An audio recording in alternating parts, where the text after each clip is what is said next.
My belief and theory in life is to destroy or be destroyed.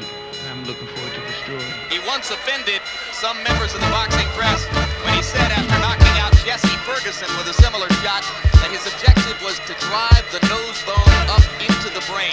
Another one on your belt, another notch. Was this harder than you anticipated? No, not at all, because I knew that he was going to come up, he was talking, and the way he was talking, I knew he was hyped. He was ready to go, and I knew I was the best fighter in the world. Who's really the baddest man on the planet? Running up your mouth, that's a fucking bad habit. Who's really the baddest man on the planet? Running up your mouth, that's a fucking bad habit. Who's really the baddest man on the planet? Running up your mouth, that's a fucking bad habit. Who's really the baddest man on the planet? Running up your mouth, that's a fucking bad habit. They said Mike Tyson was the baddest man on the planet. Knocking niggas out was his hobby and his habit. The youngest undisputed heavyweight champion of the world, with the richest fast cars, condominiums and fit girls. He had a good start though, trained by Costi Amato from an unruly Negro with a lisp and fat afro into a big ring monster. Record breaking boxer, jawbone powerhouse puncher, bone cruncher. Remember him knocking out Michael Spinks, 90 seconds all it took. A mix of intimidation, uppercuts and left hooks. At least Pinkleton Thomas lasted longer than Spinks. But the amount of time he fell and wobbled, it looked like he had too much to drink. Tyrrell Biggs cried like a kid, squealed like a pig, and the punishment might give to his jawbones and ribs. Bruno, he lasted 5 rounds and got gobbled up. Even with my stiff nigga wobble Mike, he was too scared to follow up. After X amount of defenses, the heavyweights were done justice when Mike came unstuck against the rough Buster Douglas. The fight was supposed to be easy peasy, Tokyo Japanesey. Mike weren't really supposed to lose by knockout, believe me, but he was having trouble in the life that he was living. Plus he done the wrong thing, hooked up with Don King. His heart was cut to ribbons by Robin Givens. Then he got stitched up by Desiree Washington and sent to prison. Even before he went to jail, he lost his invincibility shield. So in his last fight, the nigga got stopped by Holyfield. Before the fight, Mike said Holyfield wasn't in the same legal class. He had to apologize cause the band whipped his ass. So who's really the baddest man on the planet? Running up your mouth, that's a fucking bad habit. Who's really the baddest man on the planet? Running up your mouth, that's a fucking bad habit. Who's really the baddest man on the planet?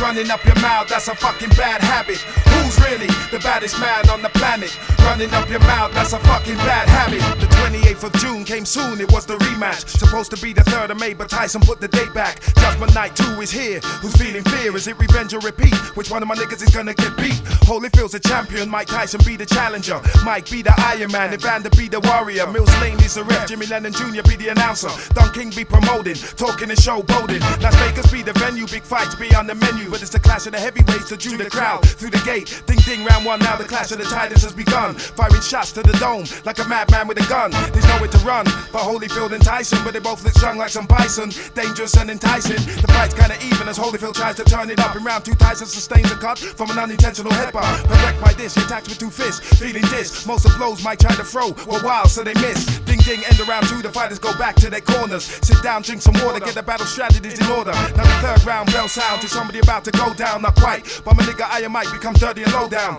Mike must have thought Holyfield was a real me, Lavanda. Mike didn't listen clear and thought they said fight of the ear. It was obvious to me and you and boxing fans through and through. The so-called baddest man on the planet bit off more than he could chew. He showed his fear by riding the Vander's ear not once but twice. Spat out a piece of flesh and licked the blood from his lips like shit was nice.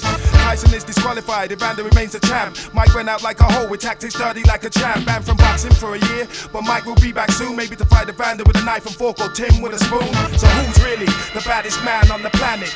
Running up your mouth, that's a fucking bad habit. Who's really the baddest man on the planet? Running up your mouth, that's a fucking bad habit. Who's really the baddest man on the planet? Running up your mouth, that's a fucking bad habit. Who's really the baddest man on the planet? Running up your mouth, that's a fucking bad habit. God damn it. Regardless of what I did, he booked me for 2 fights. But you got to address it, Mike. I did address it. I addressed it in the ring. Why did you do that, though, Mike? I mean, was that the proper response? Look at me.